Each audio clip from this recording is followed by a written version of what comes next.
आज जो हम लोगों को वचन मिला वो दूसरा सामुएल 7:11 है। वरन उस समय से भी जब मैं अपनी प्रजा इस्राएल के ऊपर न्याय ठहराता था और मैं तुझे तेरे समस्त शत्रुओं से विश्राम दूंगा, यहोवा तुझे यह भी बताता है कि यहोवा तेरा घर बनाए रखेगा। तो आज प्रभु बता रहा है कि यहाँ हम सब के जीवन में कुछ ऐसी बातें हैं, कुछ ऐसी समस्या है, कुछ ऐसी परेशानियां हैं जो जा नहीं रही है और जिससे हम उलझे हुए। तो प्रभु कह रहा है कि नहीं, आप बिल्कुल निश्चिंत रहिए, आपकी ये समस्याएं चली जाएगी। जैसे बीते समय मैंने आपको संभाला, आपको स्थिर रखा, किसी भी भली वस्तु की घटी नहीं होने दिया, जिस भी परिस्थिति में आप रहें उस परिस्थिति से मैंने आपको उभारा। और मैं आज ये वादा करता हूं आप लोगों से कि अगर आप ऐसे ही मेरे में बने रहें, कैसे बने रहें? ऐसे ही, मतलब आप प्रभु की प्राथमिकता देते रहें, प्रभु जो बोल रहा है उसको करते रहें। दो तरीका के लोग हैं हमारे समाज में। एक बोलता है कि हम प्राथमिकता देते हैं लेकिन देता नहीं है। एक बोलता है कि मैं प्रभु का मार्ग पर चलने का प्रयास करता हूं लेकिन वो चलता नहीं है। और एक है जो कोशिश करता है, बोलता नहीं है। वो कहता है कि हाँ हम प्रयास कर रहे हैं चलने का, चलना संभव नहीं है। तो हम लोग भी जानते हैं कि प्रभु के मार्ग पर चलना संभव नहीं है, मेरे से भी नहीं हो पाता है। हमारी अगुआ हैं सिस्टर इस्तर, वो भी प्रयास करें। हम लोग परिपूर्ण नहीं हो सकते हैं। कैसे परिपूर्ण होंगे जब यीशु बोला कि मुझे पवित्र क्यों कहते हो? एक ही योग्य है, एक ही पवित्र है, एक ही परिपूर्ण है जिसको ईश्वर कहते हैं। जो पृथ्वी पे आया है वो परिपूर्ण हो ही नहीं सकता। मैं बार बार इस बात को दोहराता रहता हूं कि अगर आप पूरी तरह बुरे हैं तो इसका मतलब आप शैतान हैं, और आप पूरी तरह अच्छे हैं इसका मतलब ईश्वर है। इंसान अच्छाई और बुराई दोनों मिला के बनता। तो पहले तो ये सोच ले कि अगर आप अच्छे हैं इसका मतलब कि आप इंसान नहीं है, फिर आपको पृथ्वी पे नहीं रहना। आप क्या होगा? ईश्वर होगा, क्योंकि उसी में एक बुराई नहीं पाया जाता। इंसान चाहे यहां जितना धर्मी हो उसमें बुराई तो पाया ही जाएगा। इंसान है ना, इंसान की प्रवृत्ति है, अच्छा बुरा दोनों करता है। हाँ, जो बहुत अच्छा करता है वो अच्छा इंसान है, लेकिन जो बहुत अच्छा इंसान है उसके भी करीब जाइएगा तो उसमें भी बुराइयां पाई जाएगी। जो बहुत बुरा करता है वो बुरा इंसान है, लेकिन जब उसके भी करीब जाइएगा तो आपको अच्छाई उसमें मिल जाएगी। बिना अच्छाई का कोई इंसान हो ही नहीं सकता है, या बिना बुराई का भी कोई इंसान नहीं हो सकता। तो अगर आप चलते चलते आज थकने लगे हैं, आज परेशान हैं, अपनी अवस्था से हैरान है, परेशान है कि मेरे ही साथ ऐसा क्यों हो रहा है, तो प्रभु आज आपको ये संतावना देना चाहता है। ये तो मेरी दृष्टि में अनमोल है, बहुमूल्य है। यशाया 43:4 भूषण भाई पढ़ेंगे। यशाया 43 पद संख्या 4। मेरी दृष्टि में तू अनमोल और प्रतिष्ठित ठहरा है, और मैं तुझसे प्रेम रखता हूँ। इस कारण मैं तेरे बदले मनुष्य को और तेरे प्राण के बदले राज्य के लोगों को दे दूंगा। प्रभु कहता है कि तू मेरी दृष्टि में अनमोल है, बहुमूल्य है, कीमती है।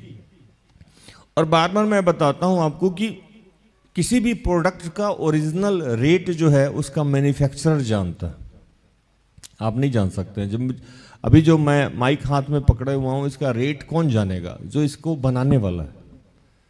मैं भी नहीं जान सकता हूं इसका रेट आप कहेंगे कि भैया आप खरीद के लाए होंगे तो रेट तो जानते होंगे। वो रेट इसका एक्चुअल रेट नहीं, इसका सही रेट इसको बनाने वाला कंपनी ही जानता होगा। उसके बाद उसने जो CNF का रेट है, जो डीलर का जो प्रॉफिट है, जो रिटेलर का प्रॉफिट है, वो सब जोड़ जाड़ के ये मेरे पास आया है। GST और टैक्सेस लग के आया। लेकिन इसका ओरिजिनल रेट कौन जान रहा है? जो उसको बनाया है, मैन्युफैक्चरर है। तो आप जो इंसान है उसका असली कीमत कौन जानता है? ईश्वर जानता है, जिसने आपको बनाया है, और कोई नहीं जानता। कोई आपको अच्छा कह दिया आप खुश हो गए, कोई बुरा कह दिया तो आप परेशान हो गए।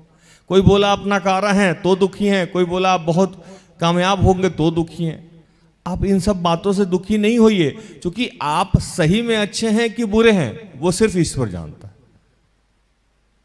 उसने कहा है कि मैंने तुम्हें चुना है, मैंने तुम्हें तरकस में तीर की तरह छुपा के रखा है। वो जानता है कि हम कौन हैं और कहां इस्तेमाल करना है। ये कहानी जहां से उठाई गई है, 2 सामुएल 2:7। अगर आप इसको पढ़िएगा, मैं बार बार बोलता हूं कि बाइबल पढ़िए, इसको पढ़िएगा, समझिएगा, तो राजा दाऊद उन दिनों काफी परेशान रहा करते थे। और परेशानी का यह आलम था कि फिलिस्ती जो था, राजा दाऊद के खिलाफ वाले जो राज्य के लोग थे, वो बार बार इन पे चढ़ाई करते थे। आपको याद होगा कि गोलियत को भी मारा था ये, है ना। तब से लोग इसके दुश्मन बने पड़े हुए थे और हर बार ये मारता, ये लोग पकड़ पकड़ के उसको मारता था। मारने के क्रम में राजा दाऊद में एक खासियत हुआ करती थी कि वो कोई भी काम ईश्वर से पूछ के करते थे। हालेलुया। अभी क्या है, हमारे समाज में ये समस्या है कि राज भी आप तो हमेशा पुलपिट पे आते हैं, बोलते हैं पूछ के चलिए, हम लोग को थोड़ी सुनाई देता है। ये भी समस्या है, सुनाई सबको देता है दोस्त। इन दिनों मैंने एक बात समझी है कि प्रभु हर आदमी से बात करता है। ये आप कह के डिनाई कर रहे हैं, ये कह के आप एक्सक्यूज दे रहे हैं। मैं काउंसलिंग में लोगों को बताता हूं, जो आज मैं साझा कर रहा हूं, कि जब आपको समझ में नहीं आए कि इस समय मुझे क्या करना चाहिए, यीशु की कहानी सबको पता। ऐसा कोई व्यक्ति नहीं है जिसको यीशु की कहानी पता नहीं। छोटा छोटा बच्चा लोग भी यीशु की कहानी जानता है कि यीशु थप्पड़ खाया, थप्पड़ का बदला थप्पड़ नहीं दिया, गाली सुना, गाली के बदला में गाली नहीं दिया, ईर्ष्या नहीं किया। इतनी सारी कहानी तो हम लोग सब लोग जानते हैं, चाहे जिस जाति धर्म से।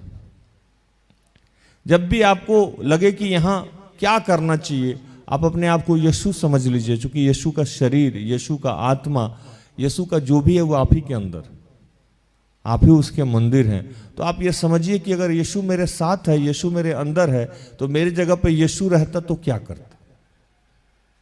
आपको वही आंसर मिल जाएगा कि क्या करना। हालेलुया। और आप एक दिन विजय को प्राप्त हो जाइएगा। ठीक है, आपको वॉइस नहीं मिल रहा है, आवाज नहीं आ रही है, प्रेरणा तो सबको मिलता है। ये यीशु ऐसे ही बात करता है, नॉर्मली बात करता है, लेकिन हम लोग ना उसको डिनाई कर देते, सोचते ही नहीं, कभी भी नहीं सोचते। तो दाऊद वहां हर काम पूछ पूछ कर करता था।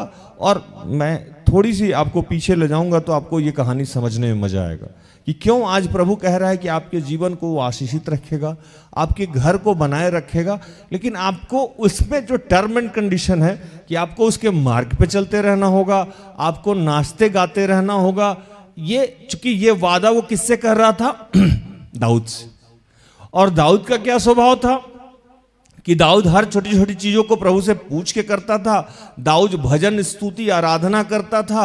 और दाऊद भविष्य के बारे में कुछ भी चिंता नहीं करता था, क्योंकि वो जानता था कि मैं भेड़ चराने वाला था। मैं क्या चराने वाला था? भेड़ चराने वाला था। मुझे राजा किसने बना दिया? ईश्वर ने बना दिया। तो इस बात की हमेशा वो प्राथमिकता देता था कि जब मैं बकरी चराता था, भेड़ चराता था, मैं अनपढ़ था, मैं गंवार था, और मुझे वो राजा बना सकता है, तो अभी मैं किसी बात की चिंता क्यों करूं?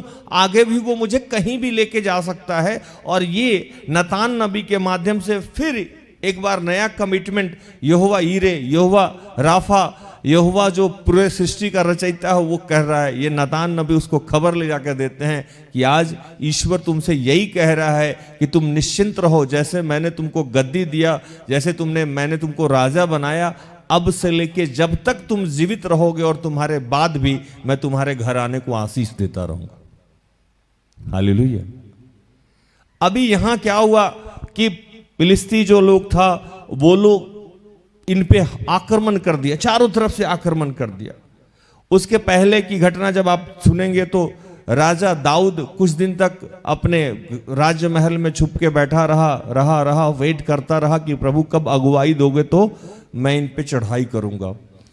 पढ़िएगा एक वचन, 2 सामुएल 5:19। तब दाऊद ने यहोवा से पूछा, क्या मैं फिलिस्तियों पर चढ़ाई करूं? क्या तू उन्हें मेरे हाथ कर देगा? यहोवा ने दाऊद से कहा, चढ़ाई कर, क्योंकि मैं निश्चय पलिस्तियों को तेरे हाथ कर दूंगा। हालेलुया। दाऊद चुपचाप बैठा हुआ था और जाके जब उसके सारे सेना लोग बोले कि फिलिस्ती बहुत दिन से छुप के आक्रमण कर रहा है, चढ़ाई कर रहा है, क्या करना चाहिए, वो सबसे पहले यहोवा के पास गया और यहोवा से पूछा कि मैं तो लड़ाई करने जाऊंगा तो मैं जीतूंगा नहीं, तुम क्या चाहते हो कि मैं जाऊं, तुम मुझे वहां जीत दिलाओगे? यहोवा ने कहा कि हाँ जा, मैं तुम्हें जीत दिलाऊंगा। आज जब भी हम कोई काम करने चलते हैं तो हमें यह पूछना चाहिए कि प्रभु क्या तू चाहता है कि मैं यह काम करूं? क्या इसमें तेरी मर्जी है? क्या तू चाहता है? जैसे हम लोग यहां दुष्टात्मा ग्रसित को निकालने जाते हैं, सिस्टर एस्थर बोलती है कि ये भाई जाएंगे, उन्हीं को प्रार्थना करना होगा, वो चाहे मेरा सीनियर हो चाहे जूनियर हो, मैं हस्तक्षेप नहीं करता हूं, क्योंकि मैं जानता हूं कि उस दिन उस शरीर को चुना है ईश्वर ने। मैं कितना भी जाके वहां प्रार्थना करूं, वो दुष्ट आत्मा निकलने वाला नहीं है, उल्टा हानि हो जाएगा। हमारे यहां एक प्रोग्राम आता है, हमसे बात करें, मंथ में एक बार हम लोग लाइव हो जाते हैं और जितने कॉल हो 100-50, वो यहां हो, विदेश में हो, अमेरिका से हो, हर जगह से कॉल आता है मेरे पास और उस कॉल को मैं लेता हूं। मैं इन दिनों चाह रहा था कि वो कॉल ले लूं एक दिन, इधर इस मंथ में अभी तक मैंने नहीं करा है तो मैं ले लूं। मैंने सिस्टर एस्थर से बात किया, प्रभु का आत्मा इब्रानी 10:36 दिया। भूषण भाई पढ़ेंगे। क्योंकि तुम्हें धीरज धरना आवश्यक है ताकि परमेश्वर की इच्छा को पूरी करके तुम प्रतिज्ञा का फल पाओ। हालेलुया। प्रभु ने कहा कि नहीं, अभी हमसे बात करे पे आपको नहीं आना है, रुक जाइए। मैं अपने YouTube की टीम को सामने रखा था, हम लोग पोस्टर बनवा रहे थे, कल या परसों सोमवार या मंगलवार को मैं डाल दूंगा, वचन दी। मैंने कहा रुक जाओ, अभी प्रभु कह रहा है कि नहीं करना, इस सप्ताह में नहीं करना, क्योंकि मुझे पता है कि जब मैं बैठता हूं काउंसलिंग के लिए या पुलपिट पे आता हूं या मैं किसी से बात करता हूं तो वो मैं नहीं करता हूं। हालेलुया। मैं तो अनपढ़ गंवार, मैं तो एक गांव से आया हुआ प्राणी, मुझे क्या आता है कि मैं किसी के जीवन के समस्या का समाधान कर पाऊं। वो जो करता है वो उस दिन नहीं करना चाह रहा है, वो बोल रहा है बाद में करूं। ठीक वैसे ही जैसे दाऊद ने जाके कहा कि क्या तू फिलिस्ती को हमारे हाथ कर देगा? क्या मैं जाऊं?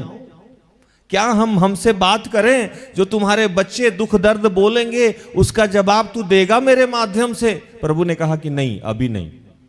हालेलुया। आज हमारे परिवार में, हमारे घर में, हमारे सगे संबंधी में, हमारे रिश्ते नाते में, हर जगह आपको प्रभु से अगुवाई लेना चाहिए कि क्या मैं उनके यहां जाऊं, क्या मैं ये करूं, क्या मैं ये खाऊं, क्या मैं ये पीऊं। जरूरी नहीं है कि आप मेरे यहां रिक्वेस्ट लिख के भेजें, ना, बिल्कुल भी नहीं। जब मेरे यहां लोग छोटी छोटी बातों पर रिक्वेस्ट भेजता, मैं कहता हूं क्या है यार, आपके पास भी वही प्रभु है, आप बैठिए। आप बैठना नहीं चाहते हैं, आप बैठिएगा तो प्रभु का आत्मा, आप कुछ बड़ी समस्याएं हैं जिस पे आपको समझ में नहीं आ रहा है, तो उसमें पवित्र आत्मा क्या कहता है कि जब वो किसी को किसी चीज का प्रकाशन देता है तो हर आदमी पे एक ही तरीका से देता है। मुझे भी वैसा ही बताएगा, सिस्टर एस्थर को भी वैसा ही बताएगा, सबको ऐसा।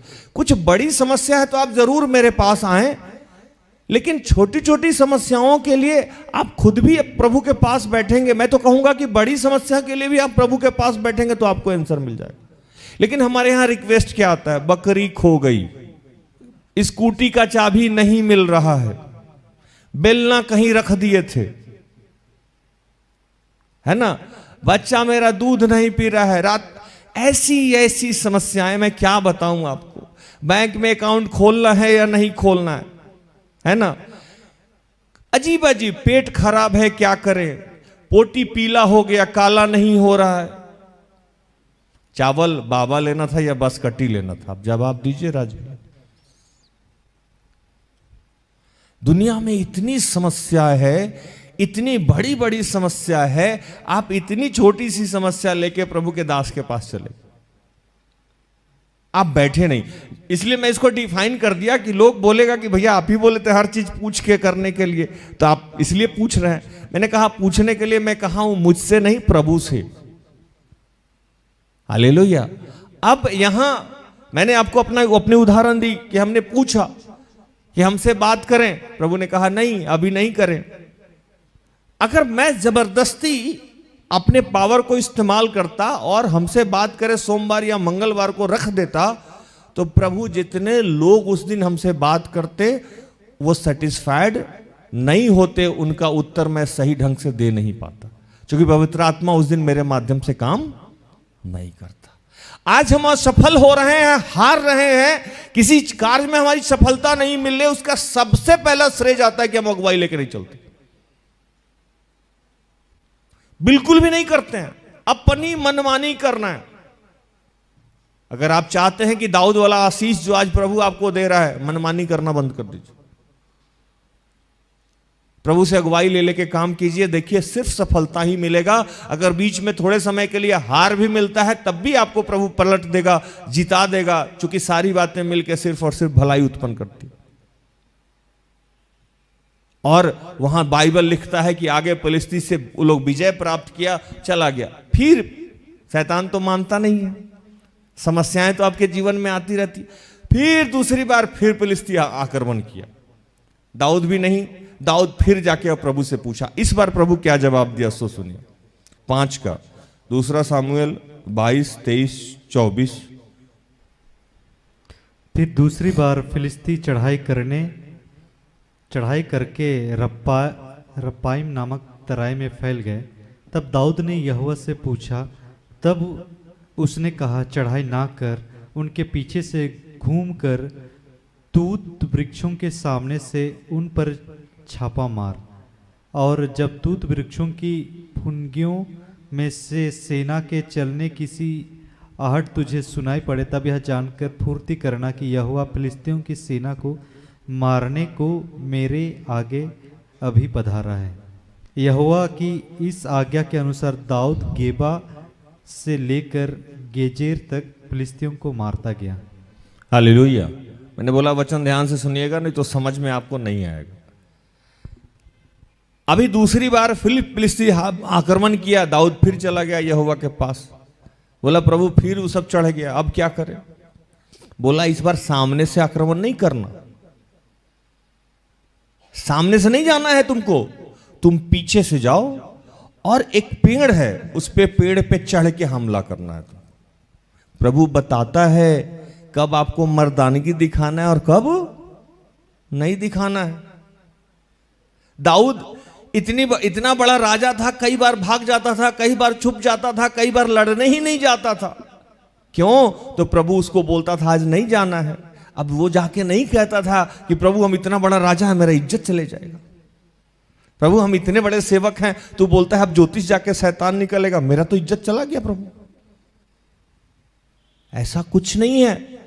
प्रभु जानता है आप झूठ मूठ अपने अभिमान के तले उसकी बातों को दबा दे रहे हैं। आपको अगर बोला गया मत जाइए तो मत जाइए, आपको बोला जाइए तो जाइए, आपको बोला गया आगे से जाइए तो आगे से जाइए, आपको बोला गया पीछे से जाइए तो पीछे से जाइए।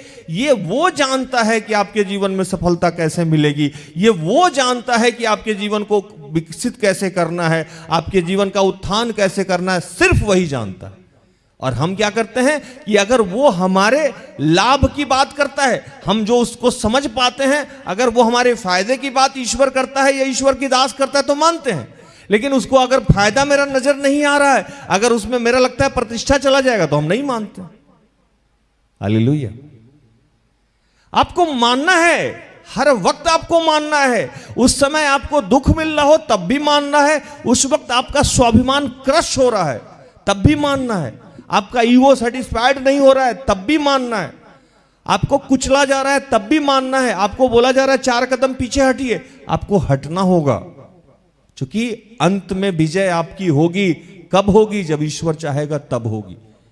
लेकिन हमारे साथ ये समस्या है, हम देख रहे हैं लोगों के जीवन में, हम अपने सेवकाई में भी कुछ बच्चों को देखते हैं, अगर उसको लगता है कि तुरंत में रिजल्ट आ गया तो ठीक है, राज भैया दीदी सही बोले। अगर लगता है कि नहीं ये मुझे फायदा नहीं होगा इसमें या कष्ट होगा, वो नहीं सुनेगा। नहीं सुनेगा तो वो सारे बच्चे समस्या में रहते हैं। हालेलुया। ये आपको करना होगा। कई बार आपको विजय प्राप्त करने के लिए छुपना भी होता है, कई बार विजय प्राप्त करने के लिए पीछे भी हटना पड़ता है। तूत के पेड़ पे, और प्रभु ने कहा कि जाके बैठ जाना, आक्रमण नहीं करना। एक आवाज आएगी तुमको सड़सड़ाहट की, तुमको लगेगा कि अब मेरा सिग्नल है तो अटैक कर देना। बताइए, इतना धैर्य कोई रखेगा तब तो आप विजय को प्राप्त कीजिएगा। दाऊद इतना प्रकर्मी राजा बोल रहा है छुप जाइए, पीछे चले जाइए, जब जैसे हम बोलेंगे वैसे वैसे कीजिएगा। दाऊद वैसे ही से कर रहा था, उसको यह ध्यान ही नहीं था कि मैं इतना बड़ा राजा हूं। आज आपको विनम्रता की ओर जाना होगा, आपको झुकना होगा, आपको आज्ञा पालन करना होगा, तब जाके विजय प्राप्त होगा। हड़बड़ाना नहीं होगा, धीरज धरना होगा।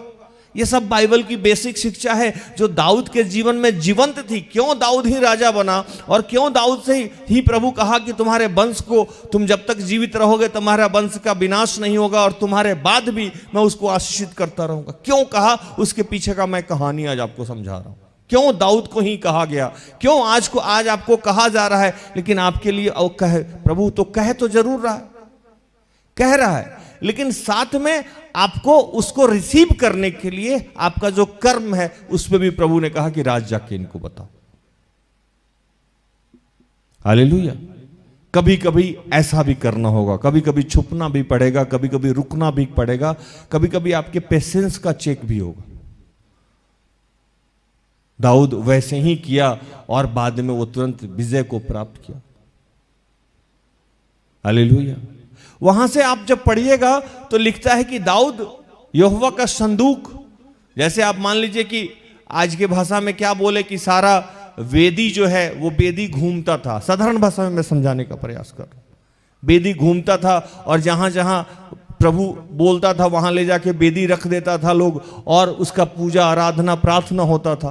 तो वो वेदी चलता था। तो दाऊद क्या किए कि उस वेदी को जब फिलिस्ती से प्रभु जीत गए तो ये खुशी में वाचा का संदूक लेके वहां से वो वेदी उठाएं और टायर वैल पे, बैलगाड़ी पे, समझने के लिए मैं बता रहा हूं, लेके चलने लगे। तो ये होश ही खो दिए कि ये कौन है। दाऊद कैसे नाचता था, कपड़ा उपड़ा सब उतार देता था नाचते नाचते। दाऊद बिन पिए भक्ति में लीन होके ये सब काम करता था। हालेलुया। भक्ति में लीन होके ये काम करता था। वाचा के संदूक चल रहा है, आगे दाऊद नाच रहा है। वो भूल जाता था कि वो इतना बड़ा राजा है, इतनी बड़ी प्रजा है, इतना बड़ा उसका पावर है, इतने उसके मंत्री हैं, सेनापति हैं। उसको लगता था कि नहीं, ये जो है, जो इस संदूक में है, या जो सृष्टि का रचयिता है, इसके सामने क्या लज्जा, इसके सामने क्या स्वाभिमान, इसके सामने क्या दिखाना है कि हम राजा हैं। ये तो जानता है कि हम कब नंगा थे, ये तो जानता है कि हम भेड़ बकरी चराया करते थे और यही राजा बनाया है। इसके सामने क्या ऐंठना। आज जब हम भक्ति करते हैं तो प्रभु बोला है, जब भक्ति कीजिए अपने अस्तित्व को समाप्त कर दीजिए। वहां ये नहीं सोचिए कि आप कौन हैं, कितने बड़े आदमी हैं, लड़का है, लड़की है। यहां सेंस ये है कि अपने आप को एकदम दीन कर दीजिए, विनम्र कर दीजिए, अपने अस्तित्व को भूल जाइए। ईश्वर के सामने आपका क्या अस्तित्व है, उसी ने आपका अस्तित्व बनाया है और जब चाहे विनाश कर देगा। हालेलुया। लेकिन आज हम लोग भक्ति उस ढंग का नहीं कर पाते हैं। भक्ति करने के समय भी हमारा दिमाग चलता रहता है, हम कौन हैं, हम लड़का हैं, हम लड़की हैं, हम बुजुर्ग हैं, हम सही हैं, हम गलत हैं। भक्ति में लीन नहीं हो पाते हैं। दाऊद लीन हो जाता था। और मैं आपको पढ़ के सुनाऊं, 2 सामुएल 6:13, 14 और 15। जब यहोवा का संदूक उठाने वाले 6 कदम चल चुके, तब दाऊद ने एक बैल और एक पाला पोसा हुआ बछड़ा बलि कराया, और दाऊद सनी का एपोद कमर में कसे हुए यहोवा के सम्मुख तन मन से नाचता रहा। यूं दाऊद और इस्राएल का समस्त घराना यहोवा के संदूक को जय जयकार करते और नरसिंगा फूंकते हुए ले चला। हालेलुया। दाऊद भक्ति में लीन था।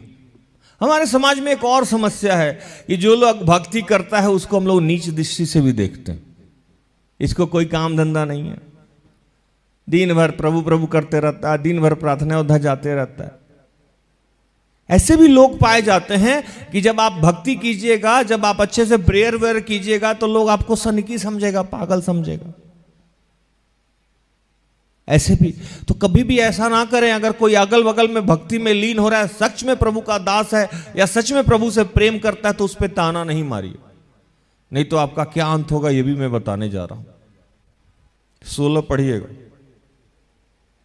जब यहोवा का संदूक दाऊदपुर में आ रहा था, तब साउल की बेटी मीकल ने खिड़की में से झांककर दाऊद को यहोवा के सम्मुख नाचते कूदते देखा और उसे मन ही मन तुच्छ जाना। हालेलुया।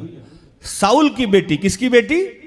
साउल की बेटी मिकाएल, जो शायद अगर गहराई से पढ़िएगा तो पता लगेगा कि वो दाऊद की पत्नी थी, है ना, पत्नी थी। वो खिड़की से देखी, बोली पागल हो गया है, इतना बड़ा राजा है ऐसे नाचता है, बस तो उसमें सब उतार दिया है, नंग धड़ंग होकर नाच रहा है, इसको ध्यान ही नहीं है कि मंत्री है, दास है, दासी है, सबके साथ नाच रहा है।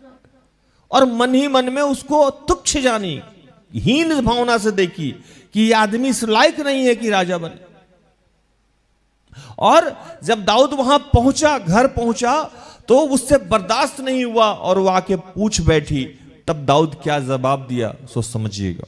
दाऊद ने मीकल से कहा, यहोवा जिसने तेरे पिता और उसके समस्त घराने के बदले मुझको चुनकर अपनी प्रजा इस्राएल का प्रधान होने को ठहरा दिया है, उसके सम्मुख मैं ऐसा नाचा और मैं यहोवा के सम्मुख इसी प्रकार नाचा करूंगा।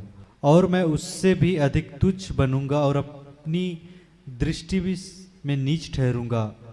और जिन दासियों की तू चर्चा की वे भी मेरा आदरमान करेंगी। दाऊद अभी कह रहा है कि तुम जो हमको आके समझा रही हो ना कि हम राजा हैं, हमको नहीं ऐसे नाचना चाहिए था, नहीं ऐसे करना चाहिए था, हम ऐसे ही करेंगे, हम इससे भी ज्यादा नीच होकर उसके सामने नाचेंगे। क्योंकि ईश्वर से भक्ति करने में कैसा अभिमान, मैं उसको कैसे जाके दिखाऊं, जिसने मुझे कुछ चरवाहे से राजा बनाया है, उसके सामने मैं जाके दिखाऊं कि मैं राजा हूं। और तुम जो समझती हो कि मेरे दास दासी मेरा आदर नहीं करेंगे, किसी गलतफहमी में हो तुम। ईश्वर चाहेगा तो वो मेरा और भी आदर करेंगे। हालेलुया। आज पहला मैंने आपको सिखाया कि चाहते हैं कि इस वचन का आशीष आपको प्राप्त हो जाए, तो हर छोटी से बड़ी बात, चाहे जीवन में जितनी भी परिस्थिति हो, बिना प्रभु की अगुवाई का कोई काम नहीं कीजिए, प्रभु विजय दिलाएगा। वो समय चाहे आपको जैसा भी लग रहा हो, लग रहा है कि तुरंत में प्रभु ने क्या कह दिया, लेकिन अंत में आपको विजय प्राप्त होगा। थोड़ा पीछे हटने के लिए कहे, थोड़ा शांत रहने के लिए कहे, थोड़ा रुक जाने के लिए कहे, करते रहिए, प्रभु विजय दिलाएगा, जैसे प्रभु ने दाऊद को विजय दिलाया था। दूसरा कि भक्ति में कोई दिखावा नहीं होना चाहिए। आप जहां हैं वहां हैं, भक्ति कीजिए, भक्ति में लीन हो जाइए। आप बड़े हैं, छोटे हैं, बूढ़ा है, जवान है, अच्छा है, भक्ति में कोई दिखावा नहीं, क्योंकि उसी ने आपको यहां पहुंचाया है। और उससे भक्ति करने में कैसी शर्म, कैसी तुच्छ। यहां साउल की बेटी दाऊद को समझाती है, दाऊद समझाता है कि नहीं, मैं उसके सामने क्या दिखावा करूंगा, मैं और नीच बनूंगा। 22 में लिखता है, और मैं उससे अधिक तुच्छ बनूंगा और अपनी दृष्टि में नीच ठहरूंगा, और मैं जिन दासियों को तू चर्चा की है वो भी मेरा आदर मानेंगे। अगर हम भक्ति में रहें, ईश्वर मेरे पक्ष में रहे, तो हर आदमी मेरा सम्मान करेगा। अगर आप पढ़ेंगे एक वचन को जिसमें लिखता है कि अगर प्रभु किसी से प्रसन्न होता है तो प्रभु का मन, प्रभु किसी को जीत लेता है। प्रभु अगर प्रभु को कोई जीत ले तो उसके दुश्मनों से भी उसकी मेल करा देता है। अब प्रवक्ता 16 को पढ़िएगा तो आपको मिल जाएगा। दाऊद, उस लड़की का क्या नाम था, मीकल को समझाया। और मैं बताऊं, एक बार दाऊद को तुच्छ समझने से क्या हुआ मीकल के जीवन में, जानना चाहेंगे आप लोग? एक बार तुच्छ समझी थी कि ये कैसे भक्ति कर रही है, क्या कर रहा है, दाऊद कितना तुच्छ आदमी है कि नंग धड़ंग होकर नाच रहा है। वो केवल ऊपरी दिखावा देखी, अंतःकरण नहीं देख पाई। इसके कारण से मीकल जिंदगी भर मां नहीं बनी। हालेलुया। बाइबल लिखता है सिर्फ एक बार प्रभु के दास दाऊद को तुच्छ समझने की वजह से, सिर्फ एक बार, वो जीवन भर दास नहीं बना। 23 और साउल की बेटी मीकल के मरने के दिन तक कोई संतान ना हुई। कोई संतान नहीं हुआ। क्यों? तो उसने दाऊद पे उस दिन हंस दिया था, मजाक उड़ा दिया था कि ऐसे कैसे नाच सकता है। आपको समझना है कि आज अगर आप चाहते हैं कि जीवन भर प्रभु का जो आज वचन है 7:11 कि मैं आपके घर को बनाए रखूंगा और आपके जीवन भर आपको आशीष देता रहूंगा, कुछ चीज कीजिए जो दाऊद करता था। अगर लोग आपको तुच्छ समझेगा कोई बात नहीं, पलटा लेना ईश्वर का काम है, ईश्वर लेता है पलटा, मिकल से लिया ना। आगे जब इस बाइबल को पढ़िएगा तो दाऊद एक दिन अपने घर में बैठा हुआ था, अचानक सोचा, अरे हम तो देवदारू का एक लकड़ी आता है, इसके बने हुए घर में रहते हैं और प्रभु का संदूक जो है वो तंबू में है। प्रभु का संदूक तंबू में है। यहां दाऊद सोया हुआ है और अचानक से उसको याद आ रहा है कि जिस ईश्वर ने मुझे इतना बड़ा राजा बना दिया, इतने बड़े महल में मुझे रख दिया, उसका तंबू ताबूत इसमें रहता है, वो क्या बोलते हैं उसको, टेंट हाउस में रहता है। टेंट जो बना बना के घूमते हैं ना, टेंट में रहता है। कितना बड़ा पाप किए। अगर आप जीवन में तरक्की कर रहे हैं, आपको प्रभु बढ़ा रहा है, हर वक्त उसकी प्राथमिकता दीजिए, हर वक्त उसकी प्राथमिकता दीजिए। लोग क्या कहता है कि थोड़ा सा आशीष मिल गया, प्रभु को भूल गया, प्रभु के दास को भूल गया, फिर अब जरूरत पड़ेगा तो देखेंगे। यहां दाऊद ऐसा नहीं किया। दाऊद देखा कि नहीं, गड़बड़ हो जाएगा मामला, और तुरंत नातान नबी को बुला के कहा कि ऐसे ऐसी स्थिति है, हम चाहते हैं कि उसके लिए भवन बनाएं। और भवन बनाने के समय में यही कन्वर्सेशन हुआ और ईश्वर इतनी छोटी सी बात पे खुश हो गया। हालेलुया। इतनी छोटी सी बात पे खुश हो गया कि दाऊद मुझे याद किया और दाऊद को यह बुरा लग रहा है, उसके अंतःकरण में यह बुरा लग रहा है कि वो देवदारू के बने हुए लकड़ी के भवन में रहता है और हम तंबू में रहते हैं। ईश्वर वहां नातान नबी को दर्शन दे के सारी बात समझाता है और उसी में से आज ये वचन, जिस वचन पे हम लोग प्रचार कर रहे थे। और ईश्वर खुश हो जाता है और कहता है, नातान जाके तू दाऊद से कह कि मैं तो मिस्री को जब से लेके आया तब से मैं तंबू में ही रहता हूं, किसी ने ये बात नहीं सोची। हालेलुया। दाऊद ने सोची है और इसका प्रतिफल भी उसे मिलेगा, और ऐसा प्रतिफल मिलेगा। अब आगे लिखता है यहां 7:8 से 11 तक, इसलिए अब तू मेरे दास दाऊद से ऐसा कह, सेनाओं का यहोवा यूं कहता है कि मैंने तो तुझे भेड़शाला से और भेड़ बकरियों के पीछे पीछे फिरने से इस मनसा से बुलाया कि तू मेरी प्रजा इस्राएल का प्रधान हो जाए, और जहाँ कहीं तू आया गया वहाँ वहाँ मैं तेरे संग रहा और तेरे समस्त शत्रुओं को तेरे सामने से नाश किया है। फिर मैं तेरे नाम को पृथ्वी पर के बड़े बड़े लोगों के नामों के समान महान कर दूंगा, और मैं अपनी प्रजा इस्राएल के लिए एक स्थान ठहराऊंगा और उसको स्थिर करूंगा कि वह अपने ही स्थान में बसी रहेगी और कभी चलायमान ना होगी, और कुटिल लोग उसे फिर दुख ना देने पाएंगे जैसा कि वे पहले करते थे, वरन उस समय से भी जब मैं अपनी प्रजा इस्राएल के ऊपर न्यायी ठहरता था, और मैं तुझे तेरे समस्त शत्रुओं से विश्राम दूंगा। यहोवा तुझे यह भी बताया है कि यहोवा तेरा घर बनाए रखेगा। हालेलुया। सिर्फ इतनी सी बात पे नातान नबी को प्रभु दर्शन दिया, स्वप्न में बोला कि जाके मेरे दास से कह कि हमेशा उसके घर को मैं आशीषित रखूं। क्यों?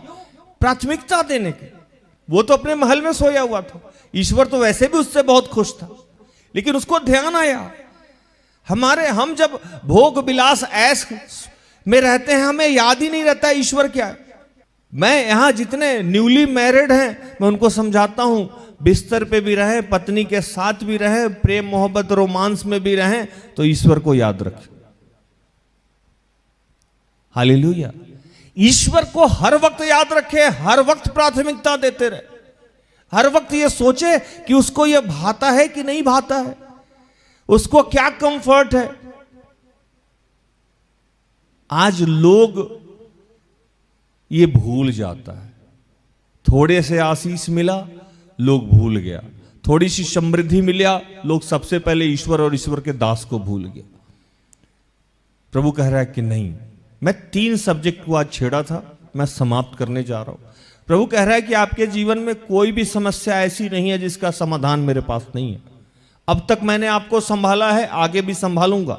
आज के वचन का आशीष आप सबको प्राप्त होने जा रहा है, लेकिन यह वचन कब दिया गया था इसका कहानी मैंने आपको बता दिया, ताकि आप ये करते रहें। पहला कि बिना पूछे कोई काम ना करें, उसमें आपका तत्कालीन हानि हो या लाभ हो यह ना सोचे, उसमें आपकी बेइज्जती हो रही है या इज्जत जा रहा हो यह ना सोचे। प्रभु जो अगुवाई दे वो करें। दूसरा कि आप प्रभु के भक्ति में अपने आप को बड़ा या छोटा ना समझे। भक्त सिर्फ भक्त होता है, और अगर कोई भक्ति कर रहा है तो उसको भी तुच्छ ना जाने। हालेलुया।